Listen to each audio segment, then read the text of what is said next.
ನಮಸ್ತೆ ವಿದ್ಯಾರ್ಥಿಗಳೇ, ನಾವು ಕಳೆದ ತರಗತಿಯಲ್ಲಿ 9ನೇ ತರಗತಿಯ ಇತಿಹಾಸ ವಿಭಾಗದ ಮಧ್ಯಕಾಲೀನ ಭಾರತ ಮತ್ತು ರಾಜಕೀಯ ಸಂಕ್ರಮಣ ಒಂದು ಅಧ್ಯಾಯದಲ್ಲಿ ಮಹಮ್ಮದ್ ಗಜ್ನಿಯ ಬಗ್ಗೆ ವಿಚಾರವನ್ನು ಮಾಡ್ತಾ ಇದ್ವಿ. ನೋಡಿ, ಗಜ್ನಿ ಎಷ್ಟು ಬಾರಿ ದಂಡಯಾತ್ರೆಯನ್ನು ಮಾಡಿದ ಭಾರತದ ಮೇಲೆ? ಎಸ್, ವೆರಿ ಗುಡ್, 17 ಬಾರಿ. ನೋಡಿ, ಮಹಮ್ಮದ್ ಗಜ್ನಿ ಏನಿದ್ದಾನೆ, ಸುಮಾರು 17 ಬಾರಿ ದಾಳಿಯನ್ನು ಮಾಡಿ ಅಪಾರವಾದ ಚಿನ್ನಾಭರಣವನ್ನು ಸಂಪತ್ತನ್ನು ಭಾರತದಿಂದ ಲೂಟಿ ಮಾಡಿ ಗಜನಿಗೂ ಕೂಡ ಸಾಗಿಸಿದ್ರು ಕೂಡ ಅವನು ಭಾರತದಲ್ಲಿ ತನ್ನದೇ ಆದಂಥ ಒಂದು ಸಾಮ್ರಾಜ್ಯವನ್ನು ಏನು ಕಟ್ಟದೇ ಇದ್ರೂ ಕೂಡ ಅವನ ಒಂದು ದಾಳಿಗಳೇನಿದೆ ಭಾರತದೊಳಗೆ ಪ್ರವೇಶವನ್ನು ಮಾಡಲಿಕ್ಕೆ, ಟರ್ಕರು ಭಾರತದೊಳಗೆ ಪ್ರವೇಶ ಮಾಡಲಿಕ್ಕೆ ದಾರಿಯನ್ನು ತೋರಿಸೋದು ಅನ್ನುವಂಥದ್ದು ಇಲ್ಲಿ ನಾವು ತಿಳ್ಕೊಬೇಕಾಗತ್ತೆ. ಈಗ ನಂತರ ಇಷ್ಟು ಮಹಮ್ಮದ್ ಗಜ್ನಿಯ ಬಗ್ಗೆ ಮಾಹಿತಿನ ತಿಳ್ಕೊಂಡ್ವಿ ಮಕ್ಕಳೇ. ಇಷ್ಟು ಮಹಮ್ಮದ್ ಗಜ್ನಿಯ ಒಂದು ಟರ್ಕರಲ್ಲಿ ಬರ್ತಕ್ಕಂಥ ಮಹಮ್ಮದ್ ಗಜ್ನಿಯ ಬಗ್ಗೆ ತಿಳ್ಕೊಂಡ್ವಿ. ಈಗ ನೆಕ್ಸ್ಟ್ ಬಂದಂತಕ್ಕಂಥವನೇ ಮಹಮ್ಮದ್ ಘೋರಿ. ಓಕೆ, ಅವರ ಒಂದು ಸಂಕ್ಷಿಪ್ತ ಪರಿಚಯವನ್ನು ನೋಡ್ಕೊಳ್ಳೋಣ.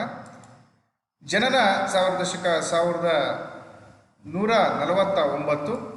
ತಂದೆ ಬಹಾ ಅಲ್ ದೀನ್ ಸಾಮ್ ಎನ್ನುವಂಥದ್ದು. ಸಾಮ್ರಾಜ್ಯ ಗೋರಿ. ಆಗಲೇ ಅವರದ್ದು ಮಹಮ್ಮದ್ ಗಜ್ನಿ ಇತ್ತು, ಹಂಗಾಗಿ ಮಹಮ್ಮದ್ ಗಜ್ನಿ ಇತ್ತು, ಇವ್ರದ್ದು ಗೋರಿ ಇತ್ತು. ಮಹಮ್ಮದ್ ಗೋರಿ ಅವರ ಒಂದು ಗೋರಿ ಸಾಮ್ರಾಜ್ಯನ ಕಟ್ತಾನು. ಭಾರತದಲ್ಲಿ ಮುಸ್ಲಿಮರ ಆಡಳಿತಕ್ಕೆ ಬುನಾದಿಯನ್ನು ಹಾಕಿದಂಥವನು ಆಗಿ ನಮಗೆ ಒಂದು ಮಹಮ್ಮದ್ ಗೋರಿ ಕಂಡು ಬರ್ತಾರೆ.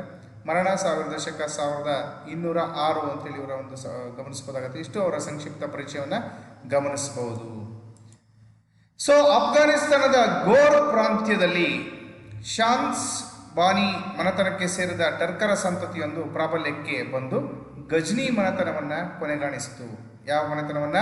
ಗಜ್ನಿ ಏನಿದ್ನಲ್ಲ ಅವರ ಮನೆತನವನ್ನ ಕೊನೆಗಾಣಿಸ್ತು. ಯಾರು? ಗೋರ್ ಪ್ರಾಂತ್ಯದಲ್ಲಿ ಶಾನ್ಸ್ ಬಾನಿ ಮನೆತನಕ್ಕೆ ಸೇರಿದ ಟರ್ಕರ ಸಂತತಿ, ಇವರನ್ನ ಗಜ್ನಿ ಮನೆತನವನ್ನ ಕೊನೆಗಾಣಿಸುವಂಥ ಕೆಲಸವನ್ನು ಮಾಡುತ್ತೆ. ಈ ಮನೆತನಕ್ಕೆ ಸೇರಿದ ಗಿಯಾಸುದ್ದೀನ್ ಮಹಮ್ಮದ್ ಗೋರ್ ರಾಜ್ಯದ ಸಿಂಹಾಸನವನ್ನ ಏರ್ತಾನೆ. ಮಹಮ್ಮದ್ ಗೋರ್, ಅರ್ಥ ಆಯ್ತಲ್ಲ? ಗಿಯಾಸುದ್ದೀನ್ ಮಹಮ್ಮದ್ ಈ ಒಂದು ಗೋರ್ ಮನೆತನದ ಸ್ಥಾಪನೆಯನ್ನು ಕೂಡ ಮಾಡುವಲ್ಲಿ ಯಶಸ್ವಿ ಆಗ್ತಾನೆ.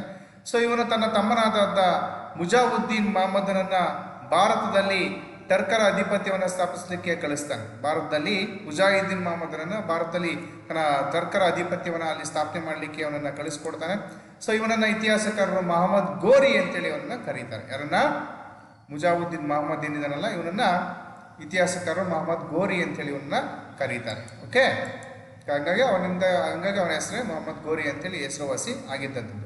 ಮಹಮ್ಮದನು ಮುಲ್ತಾನಿಗೆ ಮುತ್ತಿಗೆ ಹಾಕುವ ಮೂಲಕ ಮೊದಲ ದಂಡಯಾತ್ರೆಯನ್ನ ಭಾರತದಲ್ಲಿ ಆರಂಭಿಸ್ತಾನೆ. ಇಲ್ಲಿಗೆ ನೋಡಿ, ವೆರಿ ಇಂಪಾರ್ಟೆಂಟ್, ನೆನ್ಪಿಟ್ಕೊಳ್ಳಿ. ಮಹಮ್ಮದನು ಮುಲ್ತಾನ್ ಕಾಣಿಸ್ತಾ ಇದೆ ನೋಡಿ ಮಕ್ಕಳೇ. ಈ ಮುಲ್ತಾನ್ ಏನಿದೆಯಲ್ಲ ಇದರ ಮೇಲೆ ಮೊದಲ ದಾಳಿಯನ್ನು ಮಾಡುವ ಮೂಲಕ ತನ್ನ ಒಂದು ದಂಡಯಾತ್ರೆಯನ್ನು ಆರಂಭಿಸ್ತಾನೆ. ಗುಜರಾತ್ನ ಅನಿಲವಾಡದ ಮೇಲೆ ಆಕ್ರಮಣವನ್ನು ಕೂಡ ಮಾಡ್ತಾನೆ. ಈಗ ಗುಜರಾತಿನ ಅನಿಲವಾಡದ ಮೇಲೆ ಕೂಡ ನಂತರದಲ್ಲಿ ಆಕ್ರಮಣ ಮಾಡ್ತಾನೆ. ಇಲ್ಲಿ ಆಗ ಅವನಿಗೆ ಸೋಲು ಅನುಭವಿಸುವಂಥ ಕೆಲಸವನ್ನು ಮಾಡ್ತಾನೆ. ಸೋಲು ಉಂಟಾಗುತ್ತೆ. 2ನೇ ಬಾರಿ ಏನು ಅನಿಲವಾಡದ ಮೇಲೆ ದಾಳಿಯನ್ನು ಮಾಡ್ತಾನಲ್ವ, ಆ ಸಂದರ್ಭದಲ್ಲಿ ಅವನಿಗೆ ಸೋಲು ಉಂಟಾಗುತ್ತೆ. ಯಾರಿಗೆ? ಮಹಮ್ಮದ್ ಗೋರಿಗೆ. ತನ್ನ ಸೋಲಿನ ನಂತರ ಮಹಮ್ಮದ್ ತನ್ನ ಯೋಜನೆಯನ್ನು ಬದಲಿಸಿ ಪೇಶಾವರದ ಕಡೆಗೆ ನುಗ್ಗಿ ಅದನ್ನು ಗೆದ್ದುಕೊಳ್ಳುವಂಥ ಕೆಲಸವನ್ನು ಮಾಡ್ತಾನೆ. ಸೋತ ಅಂತೇಳಿ ಅವನು ಕುಂದೋಗ್ಲಿಲ್ಲ. ಆ ನಂತರದ ಪ್ಲ್ಯಾನನ್ನು ಬೇರೆ ಕಡೆಗೆ ಮಾಡ್ತಾನೆ. ಅಲ್ಲಿ ಆಗಲಿಲ್ಲ, ಬಿಟ್ಬಿಡೋಣ ಅಂತೇಳಿ ಅವನು ಸುಮ್ಮನೆ ಆಗಲಿಲ್ಲ. ನಂತರದ ದಾಳಿಯನ್ನು ಪೇಶಾವರದ ಕಡೆಗೆ ಮಾಡಿ ಅಲ್ಲಿ ಅದನ್ನು ಗೆದ್ದುಕೊಳ್ಳುವಲ್ಲಿ ಯಶಸ್ವಿ ಆಗ್ತಾನೆ. ನಂತರ ಲಾಹೋರ್ನಲ್ಲಿದ್ದಂಥ ಖುಸ್ರೋ ಮಲ್ಲಿಕನು ಮಹಮ್ಮದ್ಗೆ ಶರಣಾಗ್ತಾನೆ. ಖುಸ್ರೋ ಮಲ್ಲಿಕ್ ಕೂಡ ಇವನಿಂದ ಸೋಲನ್ನು ಅನುಭವಿಸ್ತಾನೆ. ಲಾಹೋರ್ನಲ್ಲಿದ್ದಂಥ ಖುಸ್ರೋ ಮಲ್ಲಿಕ್ ಅಂತ ಕರೀತಾರೆ ಅವನು ಕೂಡ ಇವನಿಗೆ ಸೋಲನ್ನು ಒಪ್ಕೊಳ್ತಾನೆ. ಯಾರಿಂದ? ಮಹಮ್ಮದ್ ಗೋರಿಂದ ಸೋಲನ್ನು ಅನುಭವಿಸ್ತಾನೆ. ನೋಡಿ, ಇಲ್ಲಿ ಇರ್ತಿದೆಯಲ್ಲ, ಅರ್ಥ ಆಗ್ತಿಲ್ಲ? ಪೇಶಾವಲ್ಲಿ ಕಾಣಿಸ್ತಿದ್ದಲ್ಲ ಮಕ್ಕಳೇ, ಅಲ್ಲಿ ಅದನ್ನು ಗೆದ್ದುಕೊಂಡಂಥದ್ದು 2ನೇ ಬಾರಿ. ಅದರ ನಂತರದಲ್ಲಿ ಲಾಹೋರ್ನಲ್ಲಿದ್ದ ಖುಸ್ರೋ ಮಲ್ಲಿಕನನ್ನು ಕೂಡ ಇವನು ಗೆಲ್ಲುವಲ್ಲಿ ಯಶಸ್ವಿ ಆಗ್ತಾನೆ. ಮುಂದೆ ಗೋರಿಯು ದೆಹಲಿಯ ಕಡೆ ಆಕ್ರಮಣವನ್ನು ಮಾಡುವಂಥ ಕೆಲಸವನ್ನು ಮಾಡ್ತಾನೆ. ದೆಹಲಿಯ ಕಡೆಗೆ ಆಕ್ರಮಣಕ್ಕೆ ಹೊರಡ್ತಾನೆ. ಪರಿಣಾಮವಾಗಿ 1190ರಲ್ಲಿ ತರೈನ್ ಎಂಬ ಸ್ಥಳದಲ್ಲಿ ನಡೆದ ಯುದ್ಧದಲ್ಲಿ ಪೃಥ್ವಿರಾಜನ ನಾಯಕತ್ವದಲ್ಲಿ ಒಗ್ಗೂಡಿದ ರಜಪೂತರ ರಾಜರು ಮಹಮ್ಮದನನ್ನು ಸೋಲಿಸಿ ಓಡಿಸಿದ್ರು. ಆಗಲೇ ನಾನು ಹೇಳಿದೆ, ಪೃಥ್ವಿರಾಜ್ ಚವ್ಹಾಣನ ಬಗ್ಗೆ ಹೇಳಬೇಕಾದಾಗ ಮೊದಲನೆಯ ತರೈನ್ ಯುದ್ಧ ಅಂತೇಳಿ 1191 ಇಸ್ವಿಯಲ್ಲಿ ಆಗಿದ್ದಂಥದ್ದು.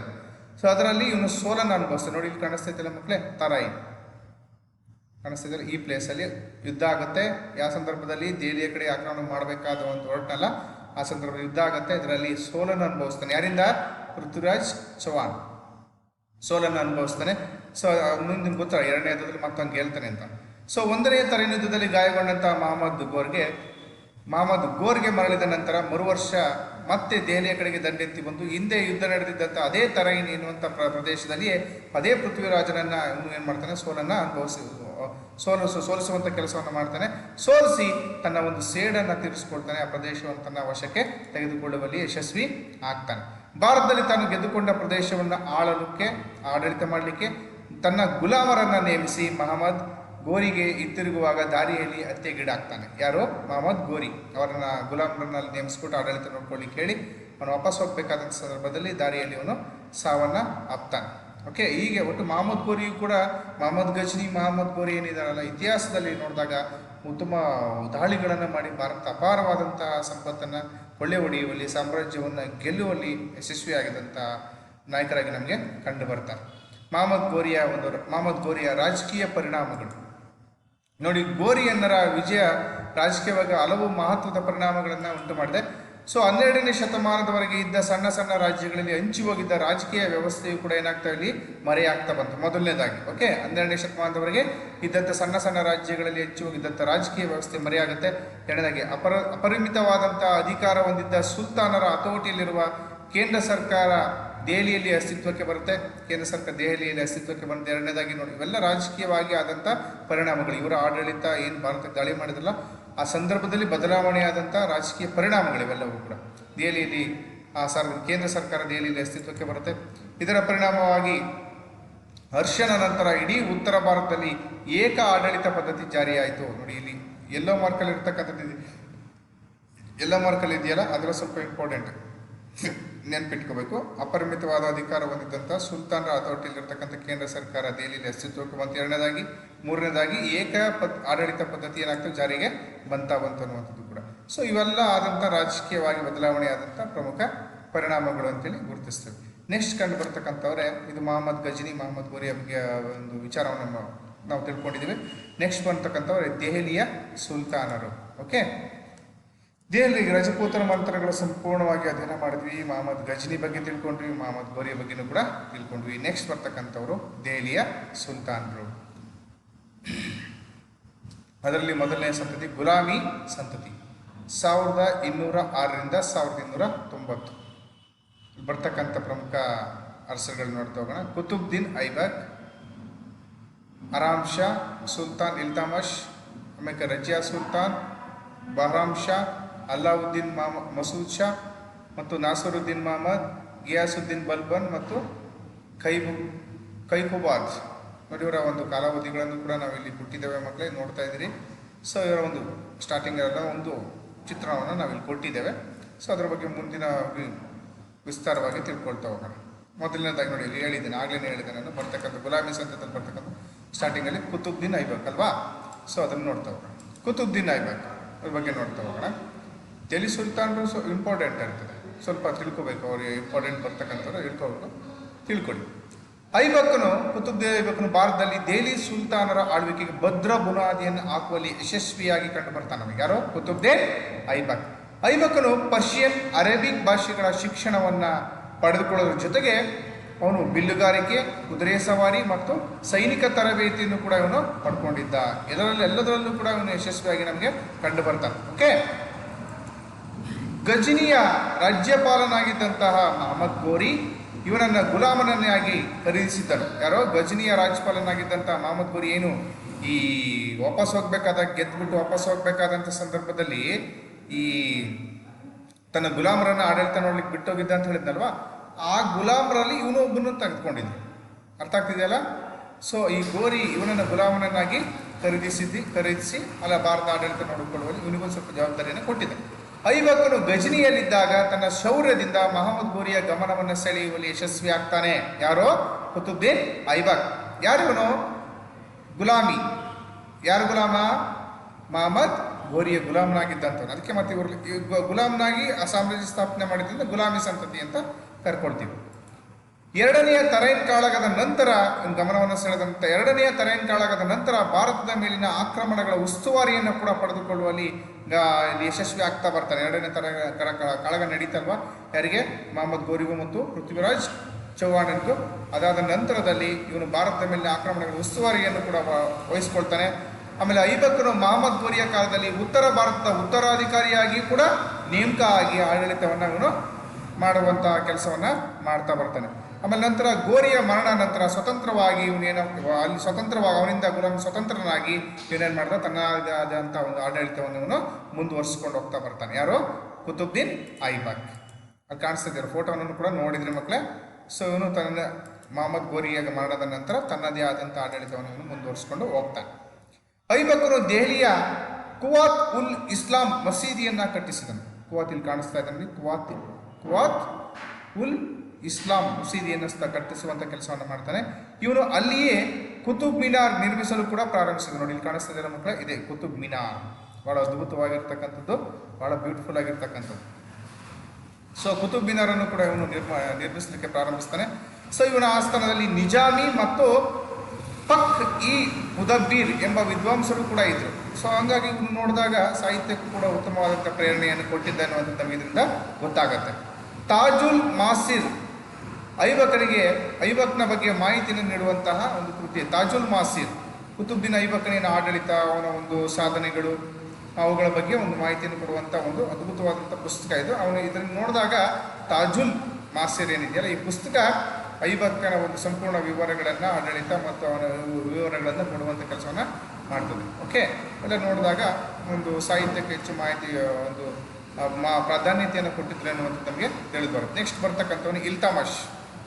ನೋಡಿ, ಇಲ್ವರಿ ಕುಟುಂಬಕ್ಕೆ ಸೇರಿದ ಈತನು ಕುತುಬ್ದೀನನ ಗುಲಾಮ್ನಾಗಿದ್ದಾನೆ. ಅವನು ಗುಲಾಮ. ಇವನು ಗ್ವಾಲಿಯರ್ನಲ್ಲಿ ಆಡಳಿತಗಾರನಾಗಿದ್ದ ಇವನು ಐಬಕನ ಉತ್ತರಾಧಿಕಾರಿಯಾಗಿ ಏನಾಗ್ತಾನೆ, ಆಡಳಿತವನ್ನು ಮುಂದುವರಿಸ್ತಾ ಬಂದಿದ್ದಾನೆ.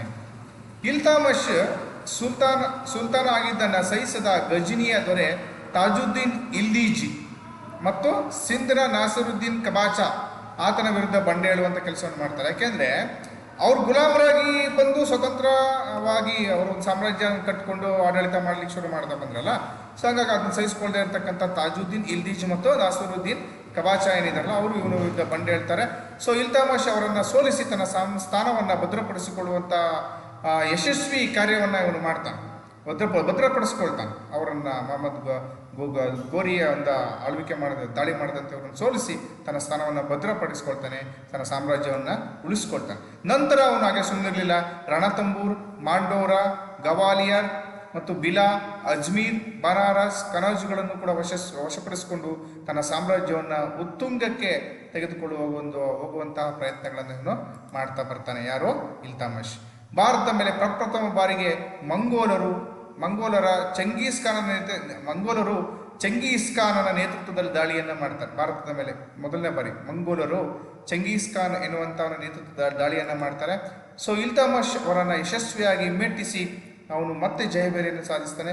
ಈ ಸಾಧನೆಗಳಿಂದಾಗಿ ಬಾಗ್ದಾದಿನ ಖಲೀಫನು ಇಲ್ತಮಷನಿಗೆ ಅಧಿಕೃತ ಅಧಿಕಾರ ಸಮ್ಮತಿ ಪತ್ರವನ್ನು ನೀಡ್ತಾನೆ. ಹಾಗಾಗಿ ಅಧಿಕೃತ ಸಮ್ಮತಿ ಪತ್ರವನ್ನು ಪಡೆದುಕೊಳ್ಳುವಲ್ಲಿ ಯಶಸ್ವಿ ಆಗ್ತಾನೆ. ಯಾರನ್ನು ಸೋಲಿಸುವ ಮೂಲಕ? ಈ ಮಂಗೋಲರನ್ನು ಸೋಲಿಸುವ ಮೂಲಕ ಅಧಿಕೃತ ಪತ್ರವನ್ನು ಅವನು ಪಡ್ಕೊಳ್ತಾನೆ. ವ್ಯಾಪಾರ ಮತ್ತು ಆಡಳಿತ ಮಾಡಿಕೊಳ್ಳಿಕ್ಕೆ ಎಲ್ಲದೂ ಒಂದು ಪತ್ರವನ್ನು ಪಡ್ಕೊಳ್ತಾನೆ. ಓಕೆ, ಅಂತ ಒಬ್ಬ ಉತ್ತಮವಾದಂತಹ ಹೋರಾಟಗಾರ ಈ ಇಲ್ತಮಷ್ ಅನ್ನುವಂಥದ್ದು ನಮಗೆ ತಿಳ್ಕೊಬೋದಾಗತ್ತೆ.